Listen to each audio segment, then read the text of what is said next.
ನಮಸ್ತೆ ಟಿವಿ20 ಕನ್ನಡ ವಾಹಿನಿಗೆ ಸ್ವಾಗತ.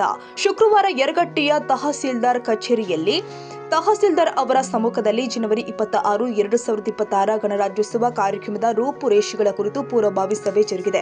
ಸಭೆಯಲ್ಲಿ ಗಣರಾಜ್ಯೋತ್ಸವ ಕಾರ್ಯಕ್ರಮವನ್ನು ಯಾವ ರೀತಿಯಲ್ಲಿ ಅಚ್ಚುಕಟ್ಟಾಗಿ ಶಿಸ್ತುಬದ್ಧವಾಗಿ ಹಾಗೂ ಯಶಸ್ವಿಯಾಗಿ ನಡೆಸಬೇಕು ಎಂಬುದರ ಕುರಿತು ಸುದೀರ್ಘವಾಗಿ ಚರ್ಚೆ ನಡೆಯಿತು.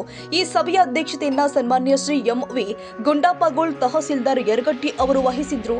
ಸಭೆಯಲ್ಲಿ ಪಟ್ಟಣ ಪಂಚಾಯಿತಿ ಮುಖ್ಯಾಧಿಕಾರಿ ಮಾನ್ಯ ಶ್ರೀ ಮಹೇಶ್ ಬಚಂತ್ರಿ, ಪೊಲೀಸ್ ಇಲಾಖೆ ಅಧಿಕಾರಿಗಳು ಹಾಗೂ ಸಿಬ್ಬಂದಿ ವರ್ಗದವರು, ಪಶು ಇಲಾಖೆ ಮುಖ್ಯಾಧಿಕಾರಿ ಮಾನ್ಯ ಶ್ರೀ ಪಾಟೀಲ್ ಸಾಹೇಬ್ರು ಭಾಗವಹಿಸಿದ್ರು. ಇದಲ್ಲದೆ ವಿವಿಧ ಶಾಲಾ ಕಾಲೇಜುಗಳ ಮುಖ್ಯೋಪಾಧ್ಯಾಯರು ಹಾಗೂ ಸಹ ಶಿಕ್ಷಕರು, ಯರಗಟ್ಟಿ ಪಟ್ಟಣ ಪಂಚಾಯಿತಿಯ ನಾಮನಿರ್ದೇಶಿತ ಸದಸ್ಯರುಗಳು, ವಿವಿಧ ರಾಜಕೀಯ ಮುಖಂಡರು, ದಲಿತ ಸಂಘಟನೆಗಳ ಅಧ್ಯಕ್ಷರು, ಕಾರ್ಮಿಕ ಸಂಘಟನೆಗಳ ಅಧ್ಯಕ್ಷರು, ರೈತ ಸಂಘಟನೆಗಳ ಪ್ರತಿನಿಧಿಗಳು ಸೇರಿ ಅನೇಕ ಗಣ್ಯರು ಈ ಪೂರ್ವಭಾವಿ ಸಭೆಯಲ್ಲಿ ಪಾಲ್ಗೊಂಡಿದ್ರು. ಗಣರಾಜ್ಯೋತ್ಸವವನ್ನು ಎಲ್ಲ ಇಲಾಖೆಗಳಿಂದ ಸಮನ್ವಯದೊಂದಿಗೆ ಆಚರಿಸುವಂತೆ ಹಾಗೂ ಸಾರ್ವಜನಿಕರಿಗೆ ಯಾವುದೇ ಅಸೌಕರ್ಯ ಉಂಟಾಗದಂತೆ ಅಗತ್ಯ ಕ್ರಮ ಕೈಗೊಳ್ಳಲು ಸಭೆಯಲ್ಲಿ ತೀರ್ಮಾನ ಮಾಡಲಾಗಿದೆ. ಬ್ಯೂರೋ ರಿಪೋರ್ಟ್ ವೀರೇಶ್ ಬೆಣಚಿನ ಮರಡಿಮಠ್, ಟಿವಿ20 ಕನ್ನಡ, ಯರಗಟ್ಟಿ.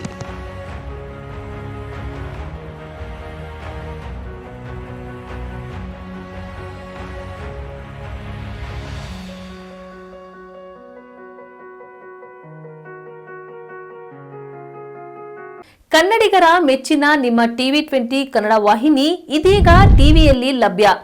ಕರ್ನಾಟಕ ಮತ್ತು ದೇಶ ವಿದೇಶದ 360 ಡಿಗ್ರಿ ಸುದ್ದಿ ವಿವರವನ್ನ ಪಡೆಯುವುದಕ್ಕೆ ಟಿವಿ20 ವಾಹಿನಿಯನ್ನು ಲೈಕ್ ಮಾಡಿ, ವಿಡಿಯೋಗಳನ್ನು ಶೇರ್ ಮಾಡಿ, ಕಮೆಂಟ್ ಮಾಡಿ, ಸಬ್ಸ್ಕ್ರೈಬ್ ಮಾಡಿ.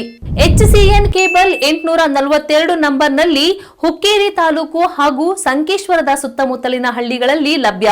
PCN ಕೇಬಲ್ 129 ನಂಬರ್ನಲ್ಲಿ ಹಾರುಗೆರೆ ಸುತ್ತಮುತ್ತಲಿನ ಹಳ್ಳಿಗಳಲ್ಲಿ ಲಭ್ಯ.